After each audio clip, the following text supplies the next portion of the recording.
Step 4. Root cause analysis. Here is our core step. I need to highlight some points. As I told you, our main tools for step 4 are 5 whys and fishbone diagram. It is not limited for these quality tools, and any tool can be applicable. And I'd like to explain the difference between technical root cause and systemic root cause. But before I start, let's remember our 5 why analysis of our first example. We did a fishbone diagram analysis and choose material category for 5 why analysis. Remember, the possible cause under material was there are cracks on raw material. And we start asking questions. Why is there a problem with raw material? Because there are some cracks. We found raw material. Why could it be? Because raw material is not properly handled during production. Why could it be? Because there is not any instruction or procedure defined to handle or transportation of raw material. And why could it be? Packaging, transportation-oriented problems is not foreseen on risk analysis. So, the last item is our systemic root cause. Transportation problem is not foreseen on risk analysis. Previous item is our technical root cause. There is no instruction to handle material during transportation. So this is the difference between technical and systemic root cause.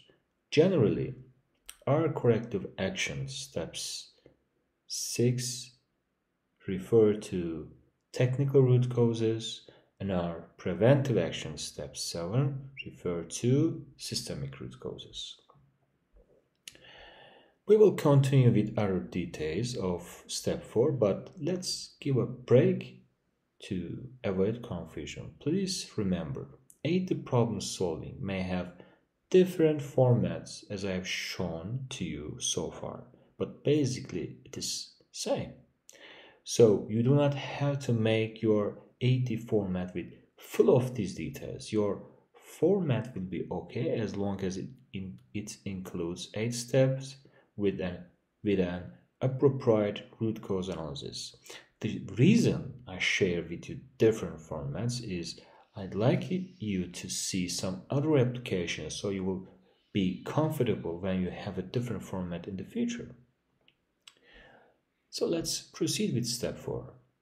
You complete your fishbone diagram, and now it is time to start 5 why analysis. On one of the previous examples, I told you that we can divide our root cause analysis into 2 sections. One of them is for why this problem occurred, and one of them is for why we did not detect the problem, escape point. On this sample, root cause analysis for each causes consists of 3 sections.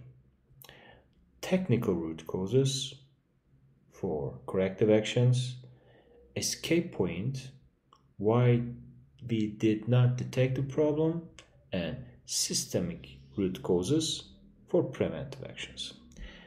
And I really like the explanation, so let's read it together. When identifying root cause, the team should focus on why the issue occurred first, then how the defect was missed, and finally, what failed on the quality system. Here is an example for this approach. Please do not focus on technical details, but on approach.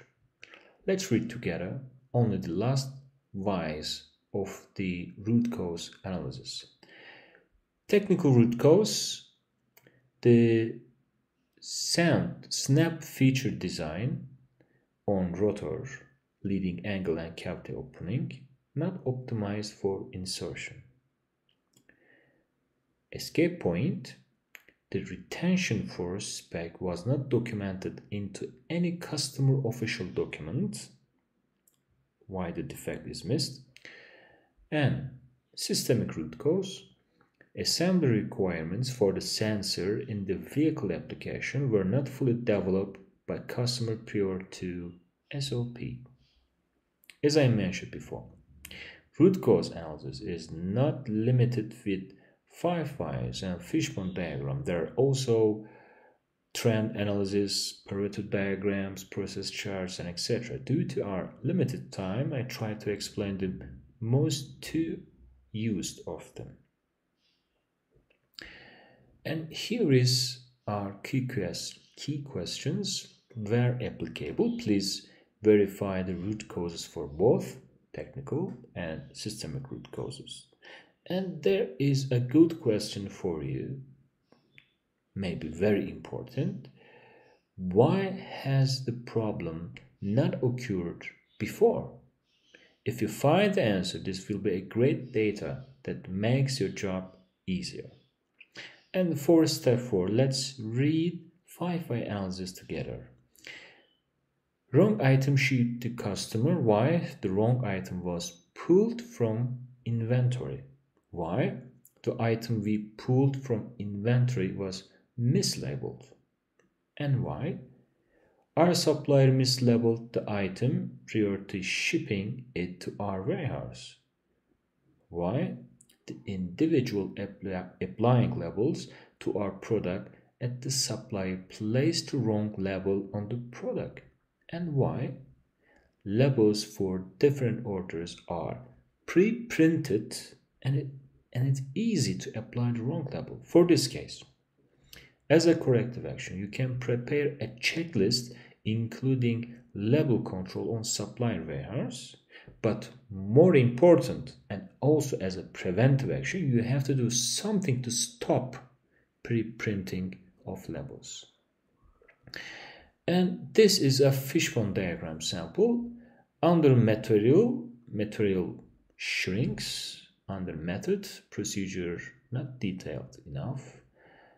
Machining running too fast. Environment, ambient heat caused dryer temperature to go out of control. People, lack of formal training. Measurement, thermometer is not calibrated.